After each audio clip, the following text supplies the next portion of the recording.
Kinji, a man just like any other, or at least that's what he thought. He had moved to the city to escape the confines of his small, sleepy hometown. At 27, he was still young, still naive enough to believe the world was full of opportunities, full of choices. But something inside him, something dark, was beginning to take shape. Kinji worked late most nights in his office job. The city lights blurred together in the distance as he sat at his desk. Consumed by paperwork, the endless cycle of deadlines, and the quiet hum of the fluorescent lights above. But it wasn't the work that kept him awake at night. It was the whispers. In the office, in the crowded train stations, even in the small cramped cafes, there were hushed conversations, stories about a woman, a monster, who roamed the streets at night. Her appearance wasn't consistent. Sometimes she was a beautiful woman, and sometimes she was a grotesque figure. But there was one thing that never changed: her question. The question that decided whether you would live or die. Kinji thought it was just a superstition. He had heard similar tales from his friends, especially after a drink or two, but they didn't bother him until tonight. The night was colder than usual, the wind howling through the empty street.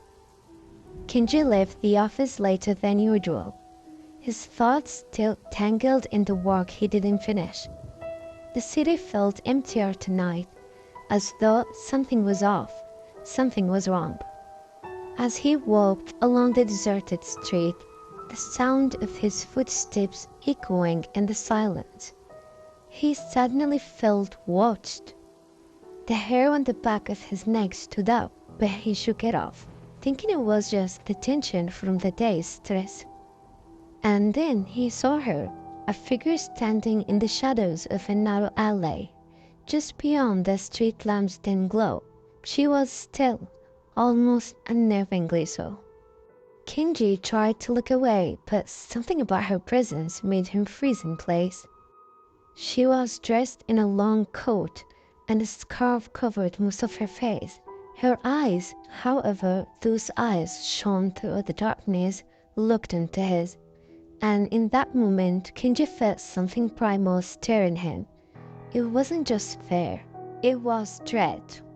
Without thinking, he took a step forward, then stopped. Her voice, soft and chilling, filled the space between them. "Do you think I'm beautiful?" The question sent a jolt through Kinji's body. He'd heard about her. The kuchisake onna, the slit-mouthed woman who haunted the streets of Tokyo, asking that same question to anyone who crossed her path. But Kinji had never believed it. He'd always thought it was just another urban legend, another way to scare kids. But now, here she was, standing before him, a terrifying figure in the dark. Her smile, it wasn't natural. It stretched too wide, too far. The corners of her mouth were torn, and the jagged wound seemed to ripple as she spoke again. "Do you think I'm beautiful?" Kinji's heart hammered in his chest. He didn't know how to respond. He wanted to run, but his feet wouldn't move. He wanted to scream, but his voice was trapped in his throat. He could see it now, her face, that unnatural stretch of her lips, her eyes gleaming with something dark, something hungry. Without warning, she took a slow, deliberate step towards him, and that is when Kinji saw it, the true horror beneath the scarf. She pulled it away, revealing her mouth, her casual wide, grotesque slits that ran from ear to ear. Blood or something like it stained the edges, darkening her lips. Her smile, it wasn't a smile at all. It was an open wound, raw and bleeding. Her teeth were sharp, jagged like broken glass, and they glinted in the dim light. Kenji stepped back, his mind struggling to process the sight. He didn't believe in ghosts. He didn't believe in curses. But what he was seeing, this was real. This was happening. Her eyes didn't believe his, and the question repeated. But this time, her voice was more insistent, more demanding. Do you think I'm beautiful? Kenji's mind was racing. What did she want? What was he supposed to say? If he said yes, would she let him go? If he said no, would she kill him? Or worse, would she make him wear his smile? His pulse was pounding in his ears as she stepped even closer, her presence suffocating. The air around him seemed to grow colder, and the ground beneath his feet felt unsteady, like world was shifting, warping. The silence stretched heavy and suffocating. The only sound was the soft drip of rain from the eaves above. Kenji's mind raced through every possibility, every option.